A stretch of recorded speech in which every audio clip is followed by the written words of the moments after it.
I now welcome Mr. Hungerford, Miss Molloy, and Miss Corke, and Dr. Fullarton online. Not yet. Will be online at some stage. For the Hansard record, would you please state your name and capacity in which you appear before the committee, and we'll start with you, Mr. Hungerford. My name is Mark Hungerford. I'm appearing towards at the front of the committee as a concerned person Thank you. from Australia. I also am appearing as a witness on behalf of the people of Western Australia. Sorry, what was your name, sorry? Patsy Molloy. Patsy, I'm happy to be called. Thank you. And Phoebe Corke, I'm independent of any organisation. Thank you. Are you there, Dr. Fullarton?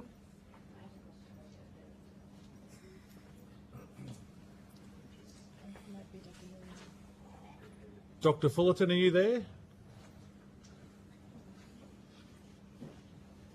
Dr. Molino, are you there? Oh, hi. Yeah, I just joined. Yep, excellent. Thank you. Just checking who it was. All right. This hearing is a legal proceeding of the Parliament. The giving of false or misleading evidence is a serious matter and may be regarded as a contempt of Parliament. The evidence given today will be recorded by Hansard and attracts parliamentary privilege. Before I invite you to make a brief opening statement, then we proceed to discussions. Would you please state if you're a current or former member of a political party or a union or an investor in the renewable or nuclear industries, please? We'll start with you, Mr. Hungerford.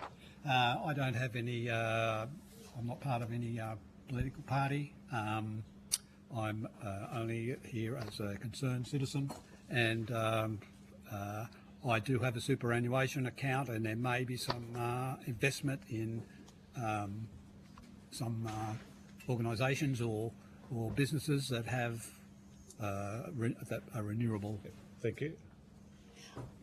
Patsy? Yeah, my name's Patsy Molloy, and I have been a member of a political party in the past, but I'm not at present, and I have been a member of a union in the past, but I'm at present working for someone who's very good and supports my activities as a worker part-time. Thank you. Ms. Corke? Thank you, Phoebe Corke. I am not and never have been a member of a political party. I have been a member of the Media, Arts and Entertainment Alliance Union some years ago, but no longer. Okay. And Patsy, I just want to confirm you're here as a private capacity. Yes, yeah, yes. So you stated you're here representing residents of WA. Oh, yes, well, as a human being, yes. Yeah, okay. I'm here as so a human being. Thank you very much. Thank you. And I think that Dr. Fullarton? Yes. Just Hello. one. I had a few difficulties getting through. I come from the land of camels. It's all right. No worries. Can you just tell us your name, please? Your full name. My name's Dr. Lex Fullarton. Thank you. And just before we go into discussions, would you just state if you're a current or former member of a political party or a union or an investor in the renewable or nuclear industries, please? I'm a solar farmer in Carnarvon. No worries. Thank you very much. And I have no political affiliation. Thank you. I forgot to say my super's in ethical super, and it supports renewable and... Thank you, Patsy. Cheers. I now invite you to make a brief opening statement before we proceed to questions, and we'll start with you, Mr. Hungerford. Okay, I've got a background in science. Grew up in the Blue Mountains, west of Sydney, where I was on a farm, and I saw the impact of climate change in that environment, and I've been quite concerned about it since. And since then, I don't think there's been enough work being done by our political system to address the climate change issues. So when the Senate committee was, when I noticed, I thought, right, I'll write a submission. And I know there's been a lot of information about misinformation, I think, over the last couple of years about nuclear energy, and I wanted to try and put some of it straight. Thank you. My name's Patsy Molloy. I've worked in the welfare sector for most of my life at a women's health centre, and I've got a Bachelor of Social Science, but I've been kind of passionately connected to the debate about nuclear energy in Western Australia since about the late 1970s, because we're the first state that actually elected an independent anti-nuclear Senator, Joe Valentine. I've also lived many lives. I worked in a shearing team at one part of my life, and I also was a single parent. I've worked in, mainly welfare, but also in work that doesn't pay very much money over most of my life, and I also cared for my ageing mother until she passed away at 93. So I've kind of, I feel, have got a lot of life experience, but also passionate connection and interest in what's been happening with the nuclear industry over the last 45 years. Thank you. Ms. Corke? Thank you, and thanks for the opportunity to speak today. I know you're coming to the end of a long inquiry, and you've listened to a lot of people talking about the dangers of nuclear power, the costs, radioactive waste storage, First Nations people's rights, water use, many other issues, all of which I agree with. But what I want to talk to you about today is economic risks and lost opportunities of slowing the renewables transition and extending the life of the coal-fired power stations. Australia is perfectly positioned to be an economic superpower in the post-carbon world. It's a land of sunshine, wind, critical minerals, and we should be at the forefront of renewable energy transition, leading the global market in green energy and green construction, which can add billions to our GDP in that process. I mean, estimates for how much do vary, but a 2021 joint study by the Business Council Australia and Deloitte's forecast that the at net present value, the benefit to GDP from a well-managed transformation to net zero by 2050 would be at least 890 billion Australian dollars. Domestically, we have phasing in of mandatory emissions reporting under the Australian Sustainability Reporting Standards starting from the 1st of January next year, and then that's obviously size 1 entities. But this will include the requirements to report any emissions from power creation used in manufacturing or producing an end product. Internationally, export industries are exposed to economic transition risks from needing to meet other countries' climate change requirements, such as the carbon border adjustment mechanism that's been introduced in the EU and is supposedly going to be introduced here. As the rest of the world is moving to net zero, Australian companies will need to be able to meet the international emissions standards, or else our export markets will be significantly impacted. As is the RBA modelling estimates at least a 50% reduction in future demand for Australian thermal coal and LNG, but we can offset these declines in our traditional export markets by creating new green industries that are both greater and more valuable than today's exports. But green industries cannot be powered by dirty power. So the transition to renewables that would be delayed by the investment in and the prolonged transition to nuclear power is crucial for the health of our economy.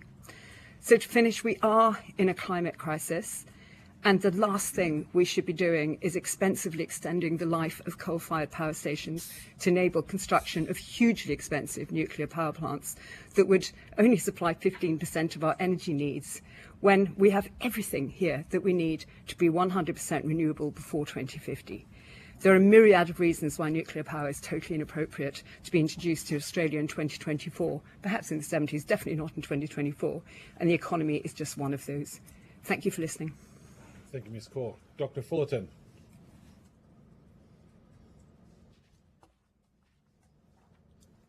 Sir, I've had the opportunity to listen to a few things, but I've tried to keep away from political, partisan politics as much as I can.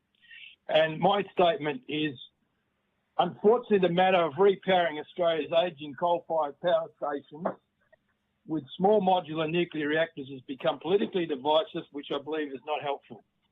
I point out that the concept has merit from a philosophical perspective. It appears a simple alternative to swap out coal-fired steam boilers with nuclear fission reactors as a heat source. However, there are a range of difficulties and previously unforeseen economic costs, which may render the concept not as economically attractive as it first appears. There is also a raft of social and environmental impacts that prior to June 2020 did not have to be considered in reporting corporate accounts. That is, the requirement to include social and environmental impacts in annual returns. It's called triple bottom line accounting. Not only must companies report profits and losses in economic terms, but they must also report on their social and environmental costs and benefits. No longer is profit in dollars and cents the main focus of modern accounting, but the positive and negative impacts of the company's operations may have on society and the national environment are required to be disclosed. Therefore, the economic attraction of cheap electricity could turn into a social and/or environmental disaster if one only fault turns up. There is a potential, no matter how remote, to turn the southwest of Western Australia from Perth to Albany into a nuclear wasteland. That is a risk that will have to be disclosed, recognised and accepted by the population generally for this proposal to succeed. It should be recognised that another more environmentally friendly option, that is renewable energy, has moved on considerably in the past 20 years, and other safer, cheaper, more social and environmentally attractive options are available and being implemented at a very fast pace. You'll probably get your nuclear systems up and running just to find out you don't need them. As with a lot of technology, it's likely to become another piece of abandoned engineering. Further, the concept might also distract from the progress that alternative renewable energies are making. The rate of climate change does not give us a lot of time for experimentation. We have a good path to reduce Australia's significant contribution to greenhouse gas emissions, and I see no reason to depart from that path. Thank you, Dr. Fullarton. We'll start with you, Deputy Chair. I'll pass to Mr. Kennedy, if that's all right, Chair. Okay, no worries. Ms. Corke, do you support the export of uranium in Australia? But in your evidence, you talked about the need to rapidly address climate change, particularly with our exports. As a committee, we've heard evidence Australia could have the opportunity to increase its export of uranium to where it's more than offsetting Australia's entire emissions as a country every year through its exports. If we care about global warming and it's a global problem, why would we not look at opportunities to offset our entire country's emissions in a single year by increasing exports if climate change is the issue? Well, because I believe uranium should be left in the ground, and we can export nickel, lithium, cobalt, but uranium creates radioactive waste, and we have no way of dealing with it. So you would reject opportunities to reduce emissions Through uranium, yes. through uranium. Okay, so you are against that. Okay. Helpful. Mr. Hungerford and Ms. Molloy, could I ask you the same question? You go. I'm totally opposed to the export of uranium because I think if you read my submission, there's a quote from Ted Egan, who's a traditional owner from Yeelirrie, where they've actually fought off a uranium mine for the last 25 years. He says, uranium is poison. It is dangerous and stays dangerous for thousands of years. Long after the company is gone, long after the ministry is gone, there would be impacts that would pose a threat for every generation to come. It's not just about protecting this country for us, but uranium threatens communities and country from cradle to the grave, at home and overseas. This is our responsibility, and we take that responsibility very seriously. We have to leave this poison where it is. Australian uranium was used at Fukushima. I don't want uranium from my country to be in the next nuclear disaster. I don't want the responsibility on my shoulders. And just to add to that, downstairs I spoke to a woman who comes from Poland and who spoke about to me, because I've been asking people what they wanted me to say at this inquiry, people from the chemist to people I've met on the street. And she said that she has multiple friends and family who all have thyroid problems from the Chernobyl disaster. There's thousands of square kilometres of land that is no longer usable, and the same at Fukushima and the same at 3 Mile Island.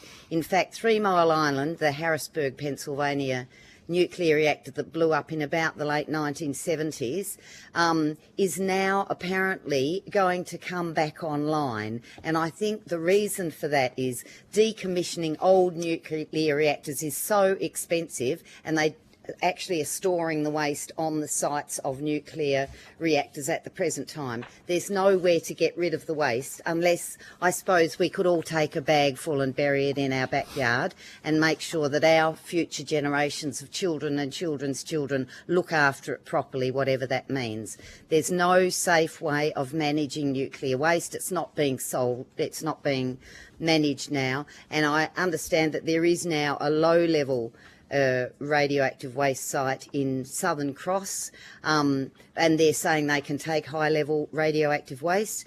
Just, I mentioned in my submission as well, when Roan Pelonk wanted to start a rare earths plant in Pinjarra and truck 2-ton bulker bags of thorium through the metropolitan area, like through Kewdale and up through Midland and through our wheat belt, it was stopped, and Roan Pelonk have not pursued that idea. But quite frankly, if you have that kind of waste going through suburbs, people get more cancers. That's what happens. Just like when you spill the stuff or have a nuclear accident, people get sick. And it's actual people's experiences that I value. Anyway, that woman said... Ms. Molloy, just a follow-up question on that. Can you cite to me incidents of people getting sick from nuclear waste, from mishandling waste? Well, there are evidence there aren't any. Yes, there aren't any people who've died of handling nuclear waste. Do we count that as the people who were at places like Fukushima and 3 Mile Island who had to be flown in to do the hot work straight up? Waste, that's not waste. Well, what is it when a plant blows up? So what that does to country is make it unusable. But that's not called waste. Were you here in the previous hearing where we had the nuclear scientists talking about the relative risks per kilowatt hour of all the different energy sources? And I think nuclear was right on par with solar. Would you dispute that? What was that, sorry? Nuclear was right on par with solar in terms of the number of deaths. Solar? Yeah. How do you die of solar? Lie under a... No, people installing it or in accidents being given, it was much safer than coal, much safer than hydro. Do you have evidence? Do you have something to table or evidence that disputes what we just heard from these scientists previous to you? Well, I mean, it's about how you think about radioactivity and how it works on people, I guess. Because the trouble with things like asbestos and radiation is that they are discovering that in smaller and smaller amounts it actually does affect the cellular, so people who are liable for cancer and so on are likely to get it. I remember when Roan Pelonk was going to put the radioactive waste through the wheat belt and the suburbs, and they said something like, don't worry about it, it will only cause a 10% increase in cancer in the population. The thing is that if you live along a railway line and you actually absorb more, if there's an accident or... I mean, I talk about accidents because we seem to forget them extremely easily. When we have a nuclear accident, they're disastrous. And it's about whether solar has killed more people, because they've slipped off roofs, or I don't quite understand how that scientist has come to that conclusion. But I believe that to your conclusion on nuclear, though? What evidence were you citing? Well, it's based on the numbers of thousands of people who had to evacuate from around Fukushima and Chernobyl, and it's based on mouth-to-mouth reports about people who have in their own families and in their own community. This was in Poland, which is I think near Ukraine, where the Chernobyl cloud went. You know, they only picked up that accident had happened because Swedish nuclear reactors had monitors that indicated really high levels, and it was 4 days or something like that before they actually admitted they'd had a major accident. So the trouble for me is about the social licence to do this. The only nuclear reactors that are being built at the moment are in China and through Russia. So they're not exactly socially democratic countries. You have to set up the right infrastructure in order to control any danger around people getting concerned about these things. So I don't think that the countries that are going ahead with nuclear reactors at the moment or decommissioning them at the moment are actually any kind of light ahead for the way that Australian society should run. So I appreciate this chance for democratic discussion around these things. Thank you, Mr. Kennedy. Mr. Chester. No, I'm right, Chair. Thank you. Okay, no worries. Excuse me. Oh, sorry. Yep. So can I respond? Yeah. Yep. As to your question about the export of uranium, I guess if Australia stopped exporting uranium, the demand would be supplied by somewhere else, probably Russia, who are the world's largest exporters. But that doesn't mean we should. I don't agree that we should export it. There's other ways of providing offsets to global warming issues, and uranium is just one of many. Another one is green hydrogen, and technology exists. It's still in its infancy stages, but maybe we should be putting a lot of focus on green hydrogen. Thank you for evidence. I was just trying to balance export uranium versus concern for climate. You've answered it. Thank you. Can I just add something to my answer?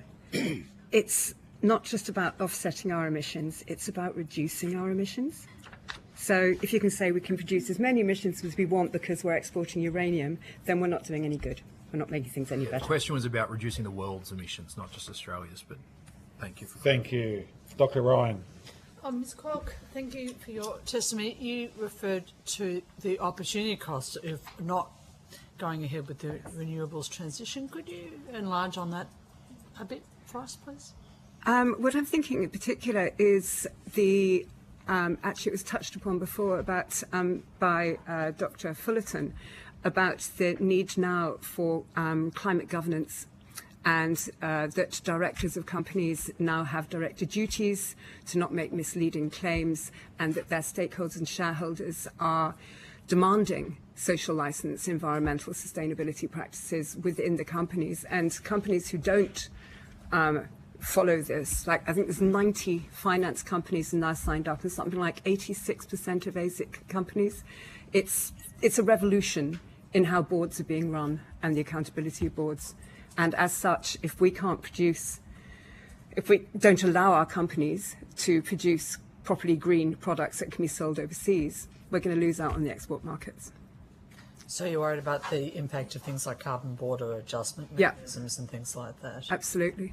So essentially what you're saying is that the board members have a responsibility to their shareholders to make sure that they're abiding with international regulations. Absolutely, and also that they can't make any claims that cannot be proven anymore.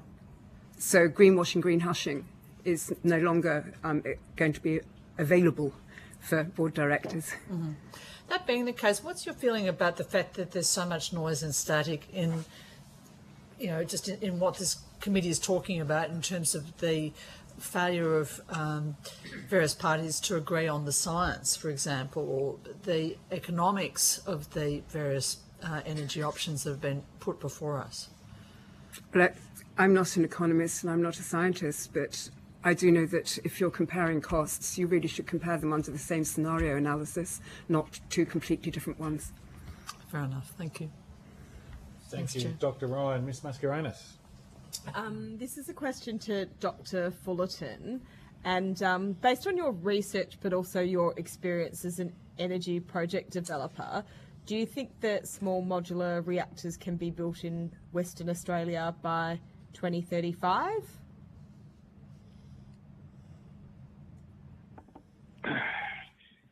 Can I be simple? No. Not a chance in hell. We don't have an existing nuclear system where we've got the expertise. We'd have to be borrowing stuff. It took me 5 years to get a solar farm approved by all the bits and pieces, and that was 20 years ago. I wouldn't want the job.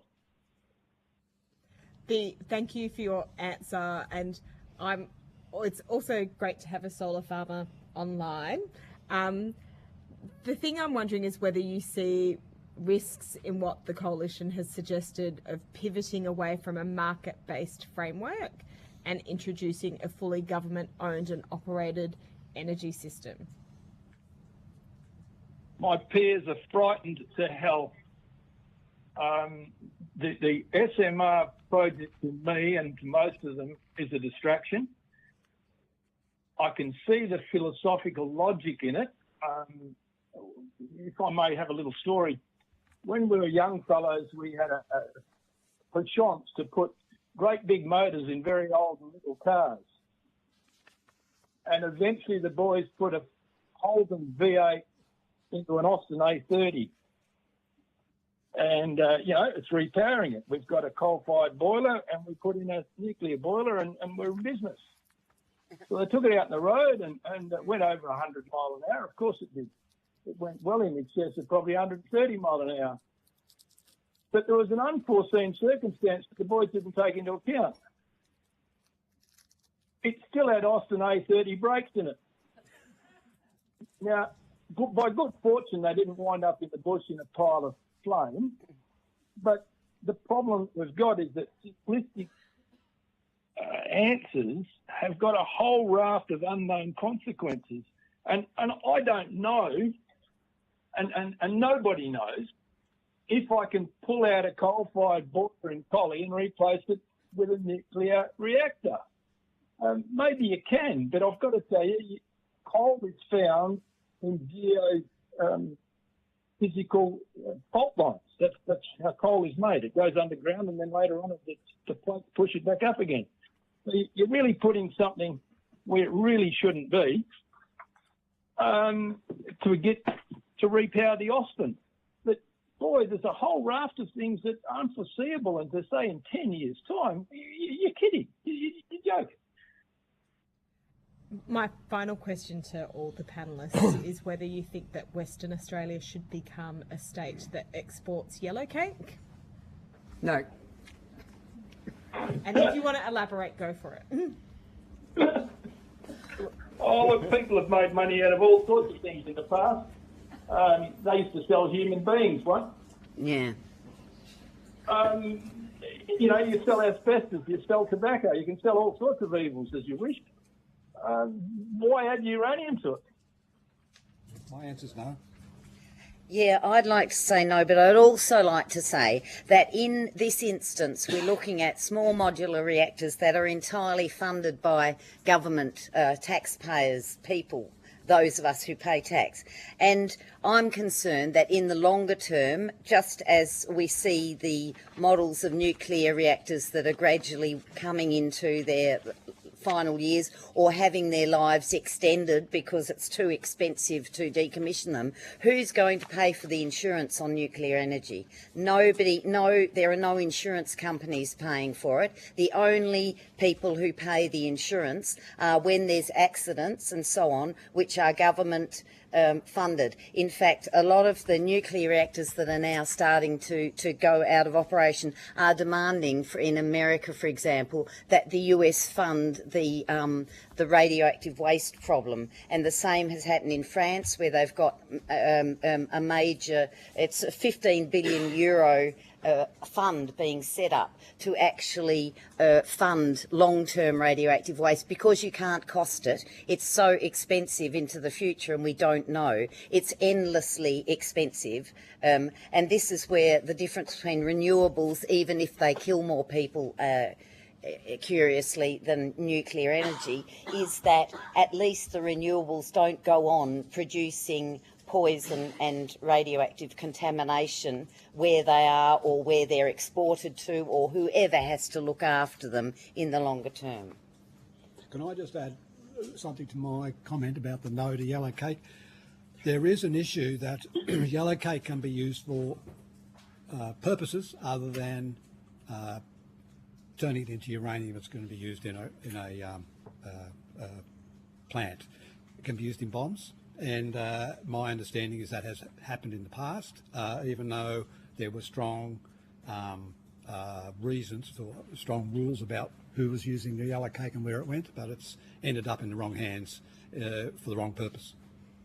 So that's an issue with it as well. Thank you, Ms. Mascarenhas. Dr. Molino. Oh, thanks, Chair. I just had a question for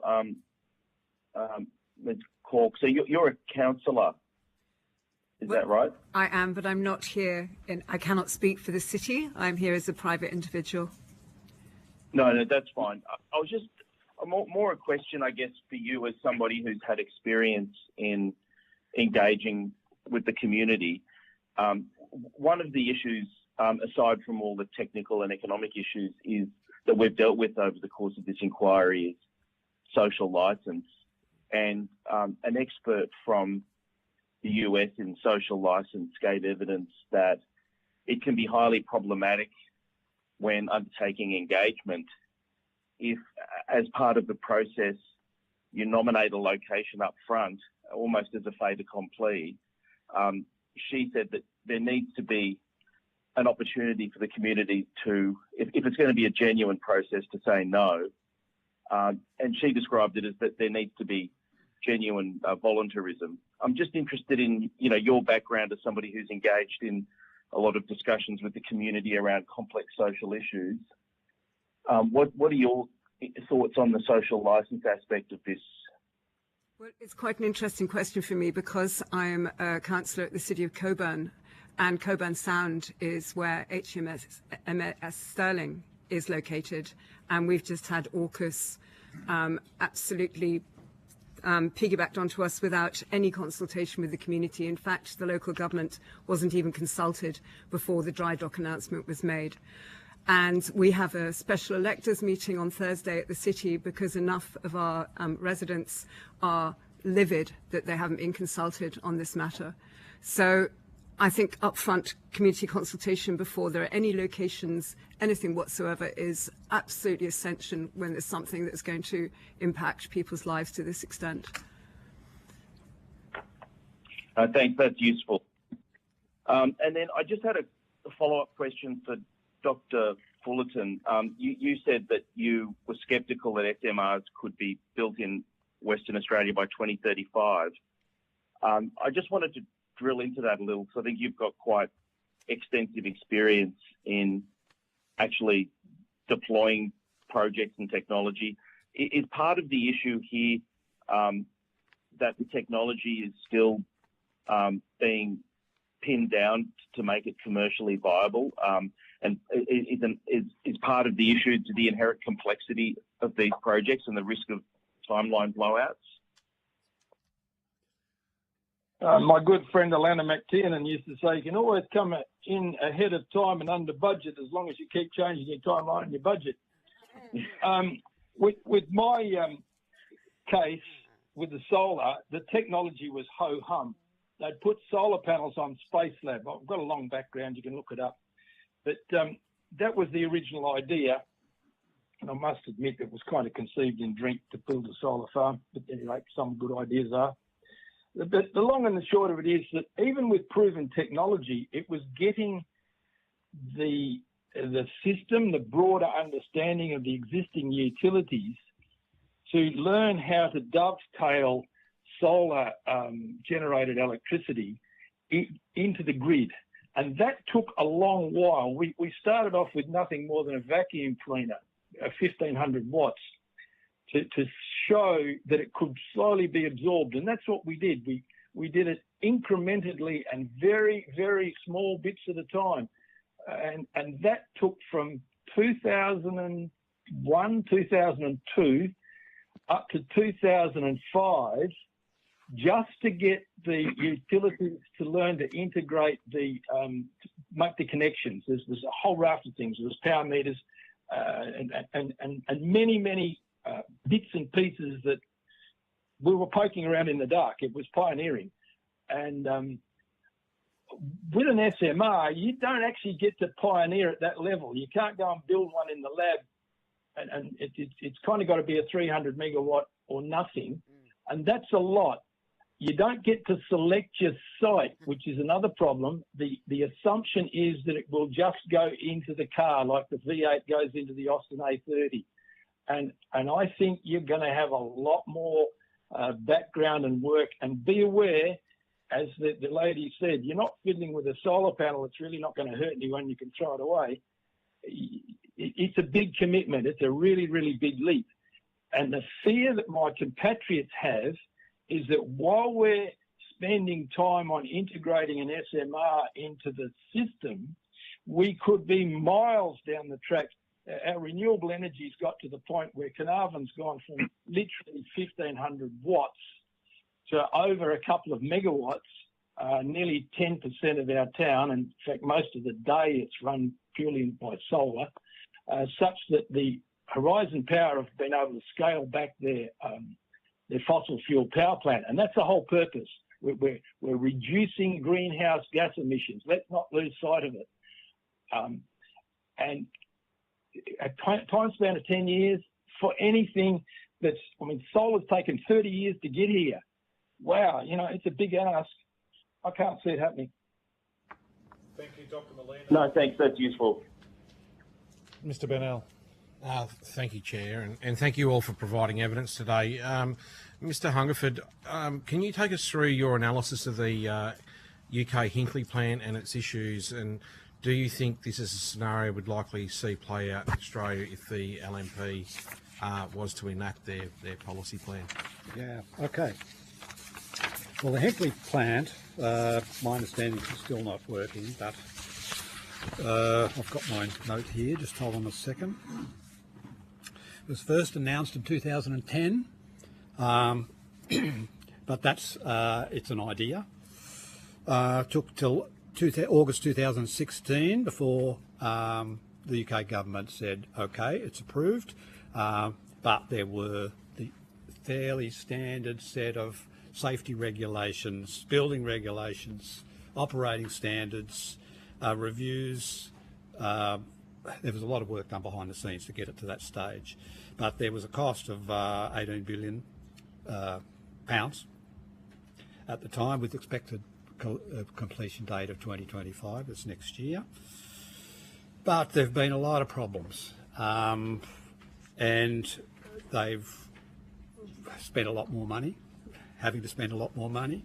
It's now up to 46 billion pounds, which is around 88 billion. I've got million on my report, but 88 billion. And the new completion dates, and it's phase one, there's a couple of phases, is 2029. Now that's a long time. That's really from when approval was given up to, at this stage, what the expected completion date is 13 years, but doubling in cost, more than doubling in cost. So what's your thoughts on Australia's ability to roll out a plan here in Australia? Well, I know under the Liberal National Party as proposed in their policy document. I know Australia has had a couple of. We've got one in Sydney, the small nuclear facility there, which is mostly used for medical purposes, producing medical stuff. But that was built with, from my understanding, a lot of help from the UK. So we don't have experts. We could get experts. We'd have to train experts. We'd have to put a lot of effort into, especially the first one, because the first one is always hardest, more difficult. We'd have to put a lot of effort into getting it right, and in the process make a lot of mistakes. So whatever the plan is for time frame and whatever the expected cost is, it's likely to be double approximately, or more or worse, the first one. Once we've got used to it, we've got some expertise, local expertise. The next, because there's supposedly 7 altogether, the next ones should take less time and not cost as much.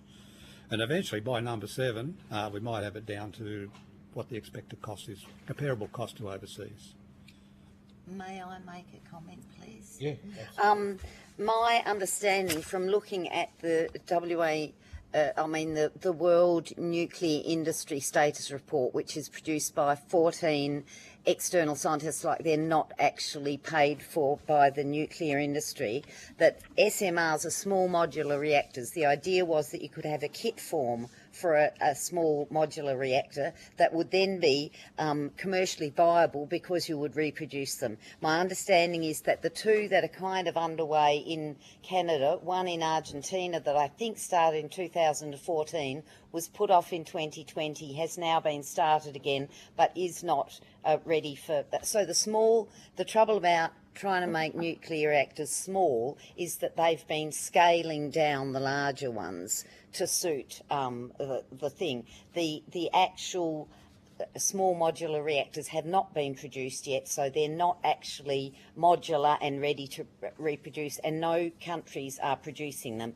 The ones that are producing nuclear energy at the moment are China and Russia. So we don't necessarily have, I would say, a good enough relationship with them to be able to use their nuclear industry, and I don't know how socially acceptable it would be in Australia. Can I just add a little bit more to mine? Sorry. The UK has been building nuclear reactors for 60 years more, 70, so they should have a lot of expertise. And despite that, we've got the problems at Hinkley, which are continuing. Australia has no expertise. We could import some of it, train some people, but it will mean extra time, extra money. Thank you. And this is to the whole panel. So we've heard this repetitively over the entire inquiry, that the LNP continue to say that they'll undertake 2.5 years of extensive consultation to make sure that community is on board. Now, on Friday the 13th of all dates, the Australian newspaper was reporting that Peter Dutton would seek an election mandate to compel sceptical premiers and business chiefs into fast-tracking the coalition's plan to build nuclear. Does that sound like they intend to really listen to community in this process? No.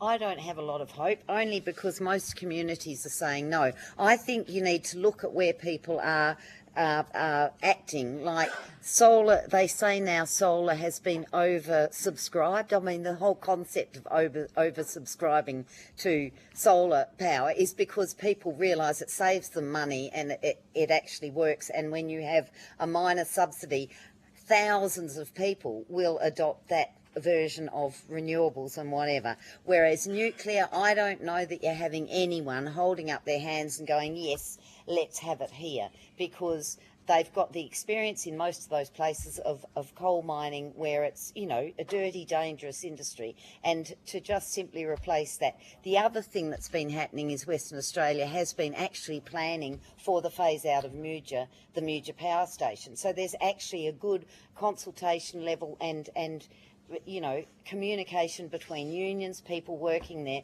And I think Collie, yesterday they were saying we haven't found anyone who's actually in favour of this. It's the only way it works is when you regulate and force it on communities. Otherwise we all have a little bag of waste to bury in our backyards. Can I just say something else just to add to mine? The location is going to be a problem with the Hinkley is, from my understanding, a new plant in a new location. The proposal we've had is to replace coal-fired power stations, 7 locations, with nuclear. So how's that going to happen? Because the coal-fired power station is going to, in theory, operate for a while. Side by side is going to be built a nuclear station, nuclear power plant, and it will take probably 4 years. So are they going to have both sites? Well, they will have to have both systems, both plants on the one side at the same time. Now that's going to be quite difficult in some of the locations. All too often public consultation is carried out when the outcome is predetermined. It's a tick box exercise, and it's extremely easy to write survey questions in such a way that you get the response that you are looking for. So no, I don't believe that proper public consultation would be done on something that's a predetermined decision. I'd just like to make one more comment. After the day I put my submission in, there were 2 tremors felt in Collie. Now I know that you know, you say that it's all going to be safe, or people say that it's all going to be safe and it won't.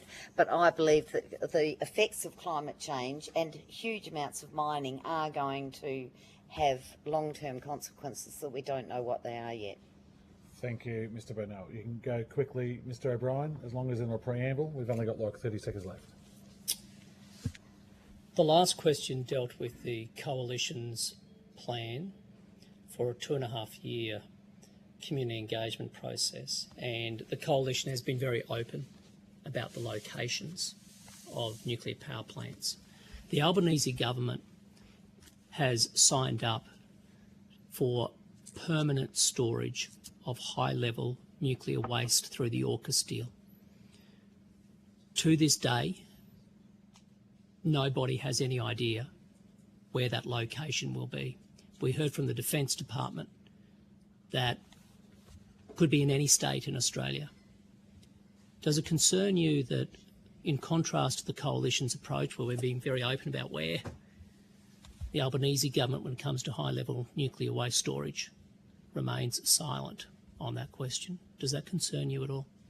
Can we please be very quick with our answers on this, as we are I'm right on? very happy to go very quickly.